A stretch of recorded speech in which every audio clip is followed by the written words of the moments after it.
मसीह में आप सबको सलाम। आज की तिलावत ज़बूर 139 मीर मोगने के लिए दाऊद का मज़मूर। आए खुदावन, तूने मुझे जांच लिया और पहचान लिया। तू मेरा उठना बैठना जानता है। तू मेरे ख्याल को दूर से समझ लेता है। तू मेरे रास्ते की और मेरे ख्वाबगाह की छानबीन करता है और मेरी सब रविशों से वाकिफ़ है।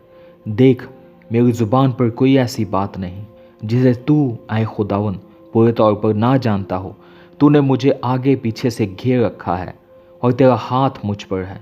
ये इरफान मेरे लिए नहायत अजीब है, ये बुलंद है, मैं इस तक पहुंच नहीं सकता।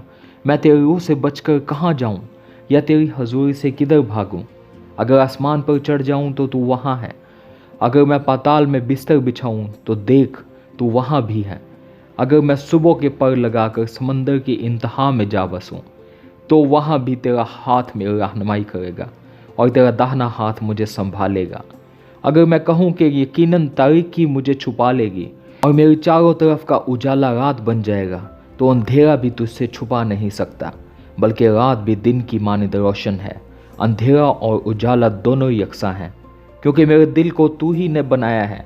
मेरी माँ के पेट में तू ही ने मुझे सूरत बख्शी। मैं तेरा शुक्र करूँगा क्योंकि मैं अजीबो गरीब तौर से बना हूँ। तेरे काम हैरत अंगेज़ हैं, मेरा दिल इसे खूब जानता है। जब मैं पोशीदगी में बन रहा था और ज़मीन के असफल में अजीब तौर से मुरतब हो रहा था, तो मेरा कालिब तुझसे छुपा ना था।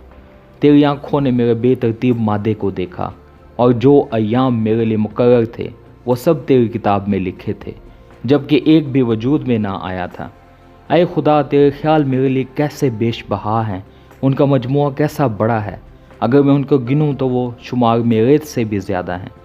जाग उठते ही तुझे अपने साथ पाता हूँ। ऐ खुदा, काश के तू शरीर को कत्ल करे, इसलिए ऐ खून खारो मेरे पास से दूर हो जाओ, क्योंकि वो शरारत से तेरे खिलाफ बातें करते हैं और तेरे दुश्मन तेरा नाम बेफ़ायदा लेते हैं। ऐ खुदावन, क्या मैं तुझसे अदावत रखने वालों से अदावत नहीं रखता, और क्या मैं तेरे मुखालफों से बेजार नहीं हूँ? मुझे उनसे पूरी अदावत है, मैं उनको अपने दुश्मन समझता हूँ। ऐ खुदा, तू मुझे जांच और मेरे दिल को पहचान। मुझे आज़मा और मेरे ख्यालों को जान ले, और देख कि मुझ में कोई बुरी रविश तो नहीं, और मुझको अब्दी राह में ले चल। आमीन। खुदा का कलाम पढ़े और सुने जाने पर उसकी बरकत हो।